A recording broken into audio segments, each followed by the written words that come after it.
All right, everybody, welcome back to another episode of Podcast That 2.0. My name is Brian. I am your host.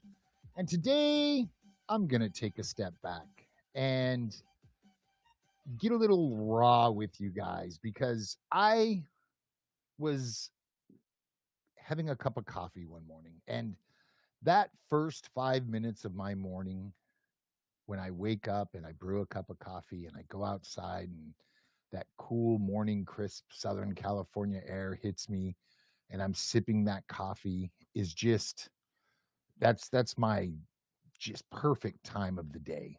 And I use that time to reflect and think about what's going on in my day. And early this week, I was out back and I said, I need to start giving this show and the a podcaster's newsletter more time, attention, and love.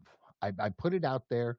Both things are growing, but they're not growing to the level I want them. And when I sit back and I evaluate what I've been doing, I realize I'm falling short on a few things. So I wanted to use this opportunity to share this revelation, if you want to call it, with all of you. So when I realized I was kind of not doing what I was saying or telling other hosts to do, it was kind of disheartening to me. I felt embarrassed and ashamed of myself. And what I've spent this week doing is putting together a whole new system of how to produce the not only this episode but the A Podcasters newsletter. And those solutions are I need to start calendaring time to allow for pre-production, research, planning, writing of this episode and the newsletter. And that's one thing I haven't been doing. I've always been, okay, I've got 20 minutes, let me get a little work done. I've got 30 minutes here, let me get a little work done. And the product isn't reflecting what I want it to reflect. So what I did was I calendared time to give this show and the newsletter the time and attention I feel you deserve as the listener or reader. In addition to calendaring time, I can't take credit for it. I've adopted an entire new workflow and system for getting these things produced. And there's going to be some cool news in a few weeks on that note. I've actually partnered with a person who created it, and we are modifying what he did so it's a little more versatile depending on what type of content you're creating. In addition to doing all of this, I took the time to create templates. So I'm writing a newsletter. Let me open up the template, save as week 5, whatever month. And I can start everything that I need to fill in is there and the structure's there for me. So it's less to think about. And I know I won't forget any aspect of, say, the newsletter.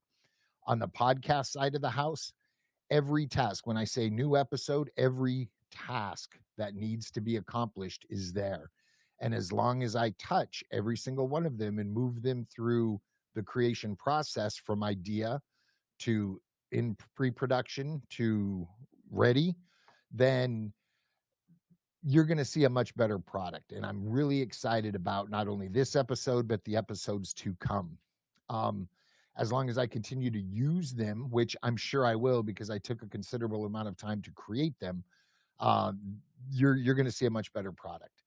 And, I've done a lot of writing this week, and I've really realized I kind of miss the research and the writing aspect of it, which is good because falling a little subpar on the newsletter front, I realized, wow, I enjoy doing this.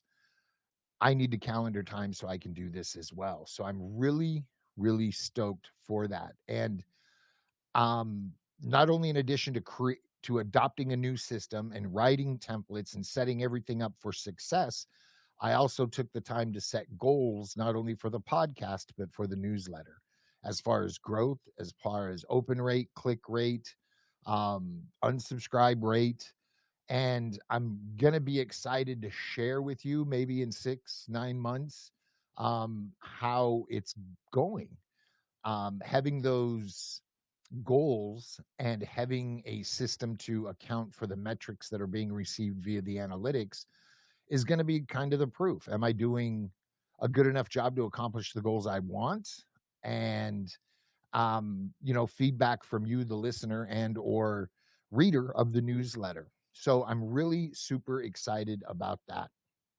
Um, so I wanted to share that with you.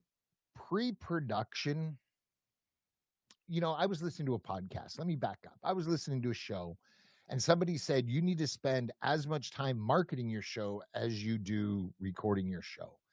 And I think that's a good rule of thumb, but I want to take that and block it into thirds. If it takes 6 hours, you should spend a couple in pre production. You should spend a couple in production, and you should spend a couple in marketing. And maybe once your production cycle's down, you'll be able to shave that time down. Or if you're doing a live show like this, it's not going to take all the post editing and post production work. You can get the product out there faster, which allows you more time to market, which is brilliant. But I'm excited about these new processes and workflows I have in place. I want you to help hold me accountable. If you don't feel the content is up to par, I would rather you, before you hit unsubscribe, leave me a comment, shoot me an email, and let me know what you're having issue with, and let me better myself to better this product to better serve you. I You're not going to hurt my feelings, believe me, and I love constructive criticism, and I'll tolerate criticism because I believe in what I am doing. And we get busy in life, and I really don't want to make excuses, but complacency is real, and I feel that I've been complacent, and I'm going to turn that ship around and start giving this the love I feel it deserves, the love I envisioned for it when I first started doing it. So, with all of that having been said, we are going to wrap for the day. Please hit up sitchradio.com, SITCHRADIO.com. Links are in the show notes below to the newsletter. You'll find us on TikTok, Twitter, and Instagram. And we'd love to interact with you more. If there are any topics you would like me to discuss with you, let me know. If you're looking for help with your podcast, give Sitch Radio a call, and let's see if we won't be a good fit to help produce the show you want to produce. Until next week, I hope everybody has a great weekend. Be safe, enjoy, and we will see you next week.